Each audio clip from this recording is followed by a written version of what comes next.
जय गुरुदेव। स्वामी जी ने सुनाई कहानी। एक बहुत बड़ा चोर था।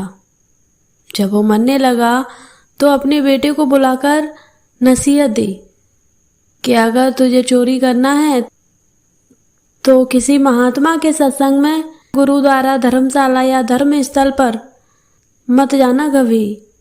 इनसे दूर ही रहना। और दूसरी बात, अगर पकड़े जाओ तो मानना नहीं कि तुमने चोरी की है, चाहे कितनी भी मार पड़े।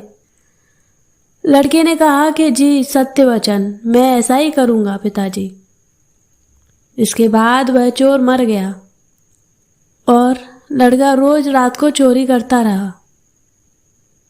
एक बार उस लड़के ने चोरी करने के लिए किसी घर में ताले तोड़े। घर वाले जाग पड़े और उन्होंने शोर मचा दिया। आगे पहरेदार खड़े थे। उन्होंने कहा कि आने दो, बचकर कहाँ जाएगा, हम यहाँ पर पकड़ लेंगे उसको। अब उधर घर वाले खड़े थे, उधर पहरेदार खड़े थे। चोर जाए तो किधर जाए। खैर किसी तरह वो बचने के लिए वहां से भागा तो रास्ते में एक धर्मशाला पड़ती थी। उसे अपने बाप की सलाह याद आई कि धर्मशाला में नहीं जाना है, लेकिन अब करे तो करे क्या। आखिर उसने सोचा कि मौका देखना चाहिए और धर्मशाला में चला गया। बाप का आज्ञाकारी बेटा था। उसने कानों में अपनी दोनों उंगली डाल ली कि सत्संग के वचन कानों में न पड़ जाएं। हमारे पिता ने मना कर रखा है कि सत्संग में नहीं जाना, तो उसने कानों में अपनी दोनों उंगली डाल ली कि हम सत्संग न सुन पाए। अब प्रेमियों, जो हमारा मन होता है वो अड़ियल घोड़े की तरह होता है। इसे जिधर से मोड़ो उधर ही जाने लगता है।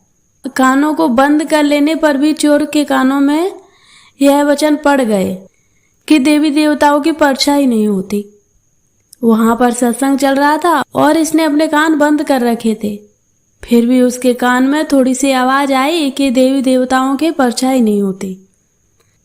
उसके मन ने कहा कि परछाई हो चाहे ना हो, मुझे क्या। फिर मैंने यह वचन जानबूझकर तो नहीं सुने, अनजाने में सुन लिया। उसने अपने पिता को सफाई देते हुए मन ही मन कहा कि मैंने जानबूझकर नहीं सुना, ये ऐसे सुनाई दे गया मेरे कानों में, मैंने तो कान बंद कर रखा था। अब इधर घर वाले और पहरेदार पीछे लगे हुए थे। किसी ने बताया कि चोर धर्मशाला में है। धर्मशाला की जब जांच हुई तो वह चोर पकड़ा गया। प्रेमियों, उस चोर की पुलिस ने बहुत पिटाई की, लेकिन वह नहीं माना कि उसने चोरी की है। और आपको बता दें कि उस समय यह नियम था कि जब तक मुजरिम अपराध न माने तो सजा नहीं दी जा सकती थी। आखिर उस चोर को राजा के सामने पेश किया गया। वहां भी खूब मार पड़ी, लेकिन चोर जो था कि मानने के लिए तैयार ही नहीं था कि उसने चोरी की है। उसने अपने पिता को वचन दे रखा था कि कितनी भी मार पड़े पर मानना नहीं कि हमने चोरी किया है। राजा को पता था कि चोर जो होते हैं वो देवी देवताओं की पूजा करते हैं, देवी की आराधना करते हैं। इसीलिए पुलिस ने एक ठगनी को सहायता के लिए बुलाया।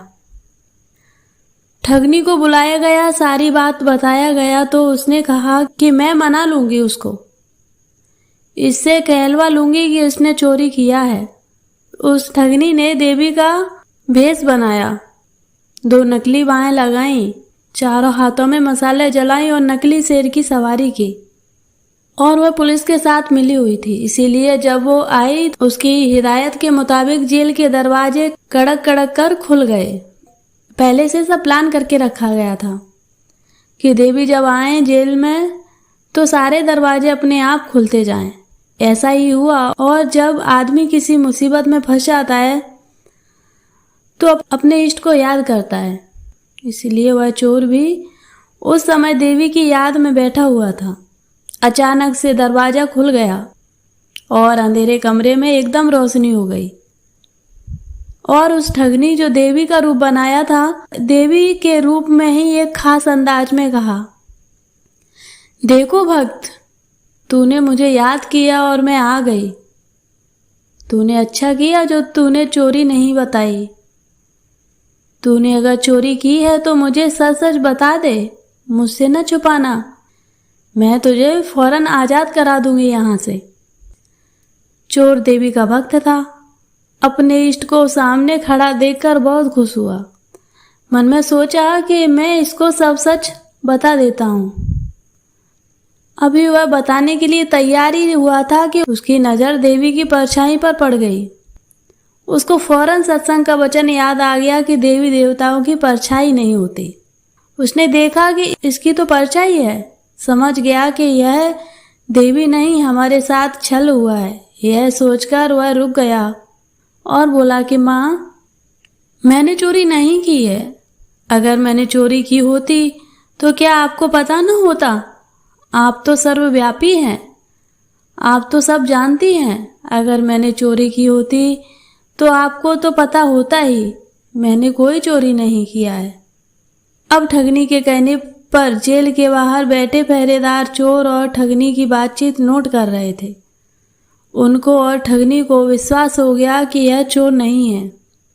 अगले ही दिन उन्होंने राजा से कह दिया कि यह चोर नहीं है और फिर राजा ने उसको आज़ाद कर दिया। जब चोर आज़ाद हुआ तो सोचने लगा कि जब सत्संग का एक वचन सुना तो जेल से छूट गया। अगर सारी उम्र सत्संग सुनूं तो पता नहीं क्या क्या मिल जाए मुझे। जब यह ख्याल आया तो वह चोर रोज सत्संग में जाने लगा। किसी पूर्ण महात्मा की शरण ले ली उसने और चोरी करना हमेशा के लिए छोड़ दिया। और वह चोर जो था वो महात्मा बन गया। धर्म प्रेमियों, इसीलिए कहते हैं कि सत्संग के बराबर न गंगा है न यमुना है और न कोई तीर्थ है। कलयुग में सत्संग ही सबसे बड़ा तीर्थ है। इसीलिए आपसे हमारी